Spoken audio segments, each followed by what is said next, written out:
সুপ্রিয় দর্শক, যারা পুরাতন মাথা ব্যথায় ভুগছেন দীর্ঘদিন যাবৎ, তাদের জন্য আজকে আমার এই ভিডিওটি। মূলত মাথা ব্যথা বিভিন্ন কারণে হয়। আমি ইতিপূর্বে কয়েকটি ভিডিও আপলোড দিয়েছিলাম মাথা ব্যথার কারণ সম্পর্কে। আজকেও আমি সংক্ষিপ্তভাবে মাথা ব্যথার কারণ সম্পর্কে আলোচনা করব। যেহেতু মাথার সাথে সমস্ত শরীরের কালেকশন, তাই শরীরের যে কোনো অঙ্গ প্রত্যঙ্গের রোগের কারণে মাথা ব্যথা হওয়ার সম্ভাবনা আছে, এটাই স্বাভাবিক। এর মধ্যে বেশ কিছু কারণ: কানের রোগ, যেমন কান পাকা, কান ব্যথা, কানের ভিতরে পুঁজ জমা, কানের ভিতরে চুলকানো বা কানের ভিতরে আঘাত লাগা, ব্যথা পাওয়া, অনেকের থাপ্পড় দেওয়া, বিভিন্ন কারণে এই কানের সমস্যা হতে পারে। এই কান থেকে মাথা ব্যথা হতে পারে। নাকের কারণে বা সর্দি, কফ, কাশ, ঠান্ডা, সর্দি, নাকের ভিতরে পলিপাস, সাইনোসাইটিস এবং টনসিলাইটিস ইত্যাদি সমস্যার কারণেও মাথা ব্যথা হতে পারে। কারণ মাথার সাথে মস্তিষ্কের কালেকশন আছে, এই ঠান্ডার সাথেও মাথার কালেকশন আছে।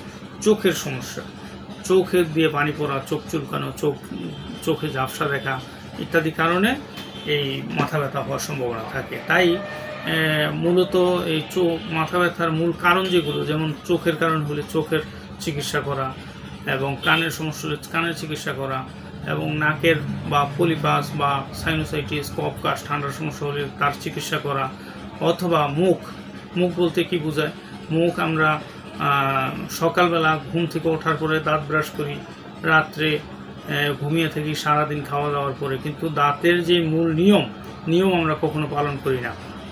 সারাদিন খাবার খাবো, খাওয়ার পরে খাওয়া দাওয়া শেষ, ঘুমের আগে দাঁত ব্রাশ করে দাঁতের চিপা চাপা লুকিয়ে থাকা ময়লাগুলো পরিষ্কার করে দাঁত ব্রাশ করে তারপর আমরা শুলে সারা রাত মুখ পরিষ্কার থাকবে। জিহ্বার মধ্যে এক ধরনের লালা সৃষ্টি হবে। সকালবেলা ঘুম থেকে ওঠার পরে এই লালা সহ আমরা এক গ্লাস পানি খেয়ে লালাগুলো পেটের ভিতরে চলে গেলে এই কারণে আমাদের হজম শক্তি বাড়বে এবং পেটের বিভিন্ন প্রকার রোগ থেকে সেরে যাবে।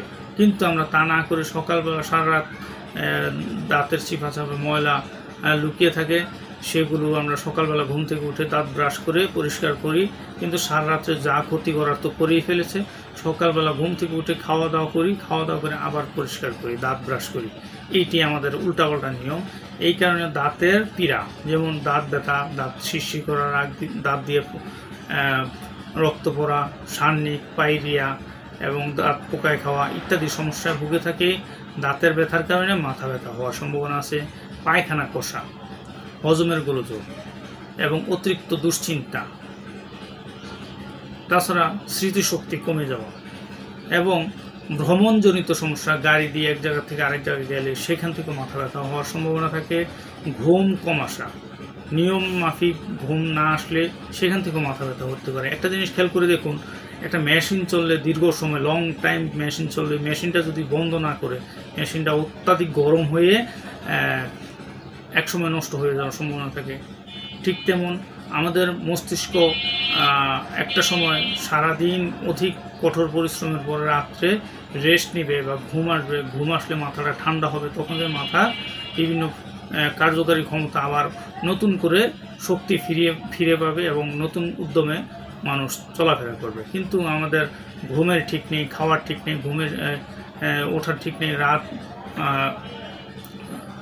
আমাদের ঘুমের সময় হয় রাত 12টা 1টা বাজে, সকাল হয় আমাদের 10টা 11টা বাজে। কিন্তু এই যে প্রাকৃতিক নিয়মের বাইরে চলে গেছি আমরা, এই কারণে আমাদের বিভিন্ন প্রকার রোগের সৃষ্টি হচ্ছে। এই রোগ থেকে পরিত্রাণ পেতে আমরা বিভিন্ন সময় টাফনিল ট্যাবলেট, ডাইক্লোএম tablet, Napa rapid, Napa extend, Napa extra, paracetamol ইত্যাদি ওষুধ খেয়ে থাকি।